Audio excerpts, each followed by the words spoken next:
If you're not planning on taking a gap year, when do you start prepping for your MCAT and when should you take the MCAT so that you have a chance to retake in case you don't like your score? Okay, let me answer this question. And I'm just going to go more in depth about when to take the MCAT in general, how long to study for it, whether it's straight through or you're taking a gap year. And I'll kind of explain the MCAT cycle and timeline a little bit. So first off, most students do not study long enough for the MCAT. And this is very evident because most students, I shouldn't say most, but a lot of students end up pushing their MCAT test date because they're not ready. Or even worse, a lot of students just take it on the test date they chose, even though they're not ready, and then they get a score they're not happy with. So you don't want to be that student. So what can you do? Well, first off, I would leave yourself more time than you think you need to study for the MCAT. People may disagree with me here, but I've coached a lot of students for MCAT prep. And realistically, I think you should leave yourself a year to study for it. This doesn't mean a full year of dedicated hardcore studying, but you should start looking at MCAT material a year before your actual test date. And the reason being is this test is very challenging. It requires not only learning all the content and knowing it hardcore, down cold, really well, understanding the concepts, but you also have to learn additional skills that you may have never studied before. So for example, a lot of the MCAT is a critical thinking exam where you have to read passages, interpret it, use the knowledge you've now learned from those passages with your outside content knowledge and put it together to get to the answer. That is not something that's easy to do, and most students have absolutely no clue how to do that.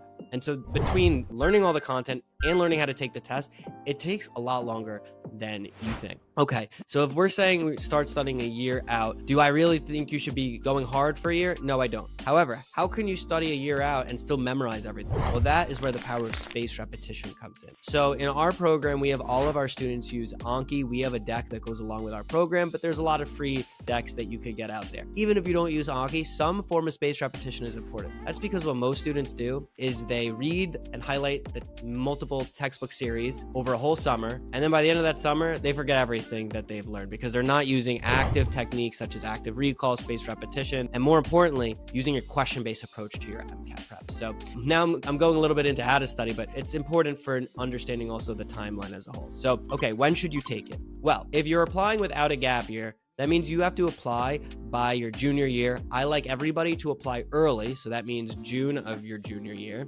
And so you would have to take the test ideally before then. Can you take a June test date and get your score back in July? You can, but I really don't like being late in the cycle if you could avoid it. And so what is personally my favorite test date?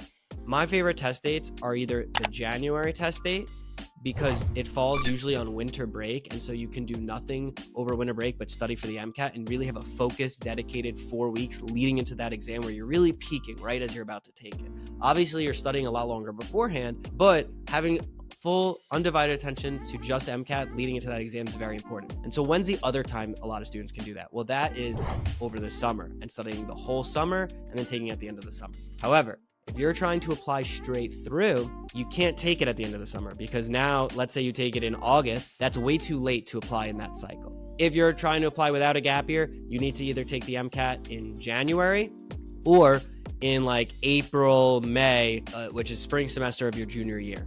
The tough part about that is now you're also taking classes, and so you don't really get that nice dedicated period. And so what a lot of our students do is shoot for the January test date. Ideally, your practice tests are going well, and you take the exam in January. If you're so far off your test score, you could push to the April, May test date.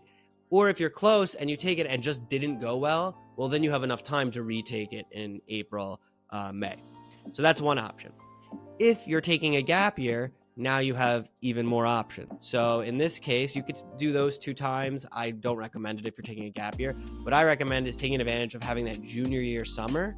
And you'll start studying, like we said, maybe a year out. And you ramp it up as you get closer and closer, but you'll have those last 3 months, that whole summer, to do nothing but study for the test. You take the test at the end of your junior year summer going into senior year. Now you go into senior year, hopefully not having to worry about it. If it doesn't go as well as you'd like, then you have January of your senior year to be able to take it again, and then you could submit your apps in June of your senior year. Some people will say, I'm going to take the test after they graduate, right? Because now they don't have anything to worry about. They can spend time studying and then take the test. Totally fine plan. Here's what most people miss. If you do that, you're actually taking 2 gap years, because if you take it at the end of the summer after your senior year, you're taking it, let's say August of after you just graduated, you just missed that opportunity. You were supposed to submit your apps in June. So now you're very late into the cycle. And so some people will be like, oh, I didn't even realize I'm just going to apply late. You do not want to apply late to medical school. It is a rolling process in many senses. You do have a much better chance the earlier you apply. And so that is way too late. Can you take a test again in June and still get in even July? I see it, but your odds go down and down, and it's just not worth putting yourself in this position. So I hope this clears up the timeline of when you should think about taking the test, how long you should study for, and we can go more in depth into exactly how to study in another video. If you're interested, leave it in the comments below. Or if you want our full system, full MCAT prep with live classes, private tutoring, our Anki flashcards, our MCAT PowerBook textbook, click the link, schedule a call with us, and we'll see how we could work with you and help you crush the MCAT and get into medical school.